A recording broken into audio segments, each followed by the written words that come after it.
All right, so jumping right in, you send in this a preprint assessing the psychological impact of generative AI on computer and data science education. And Wow. I gotta say, some of this stuff is pretty mind-blowing. Yeah. We're looking at how students at the Center for Informatics at the University of Caraíba in Brazil Oh, are using AI tools, how they're using ChatGPT to learn. it's fascinating. Yeah, It really is. yeah. Because this study gets at, how AI is changing education, right? Like we're Right. seeing a massive shift. And the study found 92.7% of the students they surveyed are already using ChatGPT 3.5. Wow. That's not just a few early adopters or anything. Yeah. This is practically the entire student body at a university that's Right. known for computer science. So is this a trend, or are large language models really becoming, just part of education? It Yeah. seems like from this study, maybe it's good. I think so. And one of the more striking things is that with all this talk about, AI replacing jobs, these students aren't reporting these high levels of anxiety about that. That in burrs is surprising. You'd think computer science students would be the most worried. You would think so, Yeah. but their anxiety seemed to lie elsewhere. Okay. The researchers call it paradoxical anxiety. Okay. Basically, the more familiar students become with AI and what it can actually do, the more anxious they become about, broader societal implications. Interesting. So they're not worried about AI taking their jobs, Right. but they're worried about how it's being used in other areas. Exactly. Okay. Imagine seeing firsthand how powerful these tools are and then thinking about Yeah. algorithmic bias or the ethics of AI decision making. Yeah. It makes sense that they'd be concerned about the bigger picture. Yeah. So they're seeing both the good and the bad. Yeah, and they're kind of on the front lines of this technological revolution, Yeah. right? Yeah, absolutely. So they have a much clearer view of both the potential benefits and the potential pitfalls. We should all be paying attention to that. Yeah. It raises some interesting questions about, the education we need to be providing in this new AI world. We can't just focus on the technical skills. We need to be preparing students to, think critically about the ethical and societal implications of these technologies. Absolutely. Now, in terms of how students are actually using these tools, Yes. I was really intrigued by the study's findings about learning strategies. Yeah. They're using AI to help them learn, but Yeah. not always in the way you might expect. Yeah, and that's what's so interesting is it's not just a matter of, plugging in a question and getting an answer. Right. The study differentiates between metacognitive Okay. and dysfunctional learning strategies. Can you break that down for me? What's the difference? So metacognitive strategies are about students being aware of their own learning process. Okay. So it's using AI to enhance understanding, not just to find quick solutions. So it's more active engagement. Exactly. So, for example, a student might use ChatGPT to generate, different solutions to a coding problem, and then compare and contrast those solutions to understand the underlying principles better. Oh, that's interesting. They're using AI as a tool for deeper exploration, Right. not as a crutch. So they're guiding their thinking with it. Exactly. And what's really promising is that the study found that students who use AI in this more metacognitive way actually tend to be more motivated learners overall. It makes sense. I mean, if you're using it to deepen your understanding, explore different perspectives, Right. it's bound to make learning more engaging and rewarding. It suggests that these tools have the potential to really boost intrinsic motivation. That's really cool. Now, what about dysfunctional strategies? What did the study find there? Well, that's where things get a bit more concerning. Okay. Dysfunctional strategies are basically the opposite of metacognitive ones. So it's about using AI as a shortcut, letting it do the heavy lifting, and potentially missing out on key learning opportunities. So they're not really engaging with the material. Sometimes, yeah. The study found that some students really struggled to identify errors in AI-generated code. Oh, wow.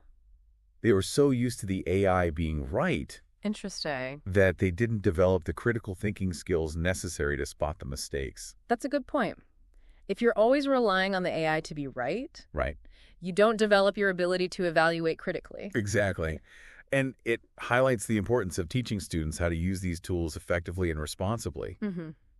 Just having access to AI isn't enough. Right. We need to equip them with the skills to use it in a way that enhances their learning, Right. not hinders it. Now, another important aspect of this study was academic burnout. Yes. They found high levels of burnout among these students, which isn't surprising given, the pressures of academic life. Especially in a field like computer science. Yeah, exactly. But here's where things get really interesting. The study found a connection between burnout and how students are actually using these AI tools. So are stressed out students more likely to misuse AI, potentially harming their learning?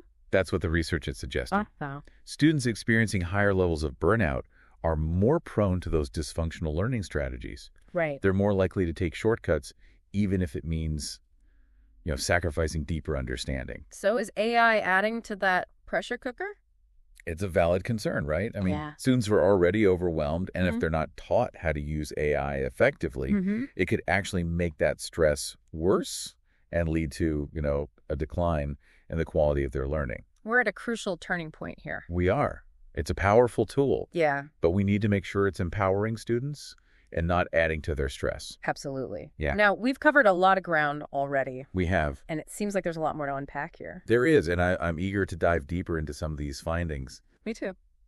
Before we jump into the next section, I do want to point out, this study was relatively small, and it focused on, a specific group of students at one university in Brazil. Right, and most of them were male, too. Yeah. So we have to think about how these findings might be different, in other cultures or even just other types of schools. Absolutely. It's like we've opened the door to this whole new world of questions about AI and education. It is. It's just the tip of the iceberg, right?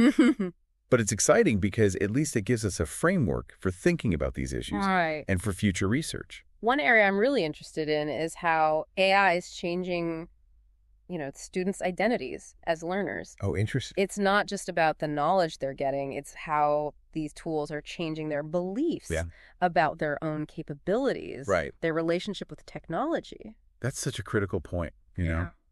If students are constantly relying on AI to just give them the answers, could that, undermine their confidence in their own abilities? Yeah. Could it create too much dependence on technology? Yeah, these are all important questions to consider. And then what about the mental health implications? Oh, absolutely. Students are feeling overwhelmed by this pressure to keep up with AI if they're developing these unhealthy dependencies on the tools. This technology is moving so quickly. Mm-hmm. It's easy to feel like you're constantly playing catch up. Right. We need to make sure we're not setting these unrealistic expectations for students. We're creating an environment where they just feel like they have to rely on AI to succeed. So what can educators do? It feels like we can't ignore this. I think the first step is awareness. Okay. Educators really need to be aware of how students are using these tools, the positive and the potential negative ways. Right. And we also need to have these really open and honest conversations with students about the ethical implications of AI. Help them develop that critical lens for how to evaluate this technology. Instead of being afraid of it or trying to ban it, Exactly. we need to empower students to use it well. We need to teach them how to evaluate the information they're getting from AI, how to spot biases, how to spot inaccuracies, Right. and how to use these tools in a way that really enhances their learning. It's a whole new skill set that we need to be teaching. And that's going to require, ongoing professional development for teachers. Because teachers are feeling overwhelmed too. Absolutely. Yeah. I mean, we can't expect teachers to teach what they don't know themselves, right? Right. We need to provide educators with a training and support to feel confident and competent using these tools so they can guide their students. And we can't forget about parents. Oh, of course. Parents need to be part of this conversation, too. Because this isn't just happening in school. Exactly. AI isn't confined to the bathroom. It's everywhere. It's like we're all students again trying to figure this out. Yeah. And like with any learning experience, there's going to be that period of adjustment, of trial and error. Yeah, it does feel like we could talk about this forever. Oh, for sure. But we are getting close to the end of our deep dive here. Okay. So before we go, I always like to ask, what is the one thing that stood out to you the most from all this research? That's a good question. I think for me, it's that link between academic burnout and, that dysfunctional use of AI. Right. Like, we often think of these as separate problems. Yeah. But this study really shows how intertwined they are. It's almost like a vicious cycle, right? It is. The students stress, they take shortcuts, maybe they fall behind a little bit. Right. And it just adds to the stress. And AI is getting more and more powerful. Right. So that cycle could spin even faster in the future. And that's where I think about the human element. Yes. Right? Like the teachers, the mentors, other students building support systems that can help learners use AI in a good way, but also manage that pressure. Yes. And it makes me think about something you said earlier about how AI can personalize learning. Yes. Could that be part of the solution here? Potentially. Like AI tailored to your needs, maybe even detecting signs of burnout before you even realize it. Yeah, it's a really interesting possibility, right? We always talk about AI personalizing the content. Right. But what if it personalized the actual learning process itself? Oh, wow. That's where things get really exciting. It's like AI becomes your partner in learning. Exactly. It helps you figure out what you're good at, what you're not so good at, your learning style. And it could even suggest, study techniques based on your personality. Wow, that sounds amazing. Right. It's a future I think we should be working towards. But it does bring up some questions too, right? Like, Close. who's designing these AI systems? Yeah. Are they unbiased? Are we letting algorithms make all the decisions about our education? These are really crucial questions. Yeah. And it kind of circles back to those ethical considerations we've been talking about. Yeah. Technology is never neutral. Mm-hmm. It reflects the values of its creators. Right.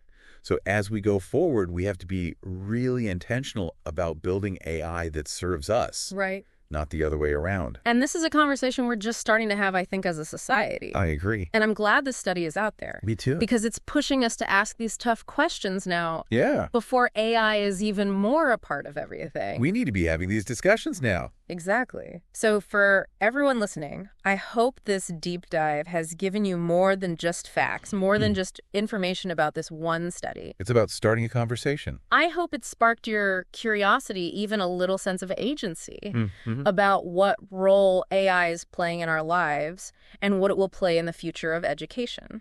We shouldn't be afraid of AI. We need to understand it, question it, and shape it to create the world that we want to live in. We're all learning here together. This is all so new, and it's up to all of us to do this thoughtfully and ethically. I agree. So thank you for listening and keep exploring. Yes, keep learning.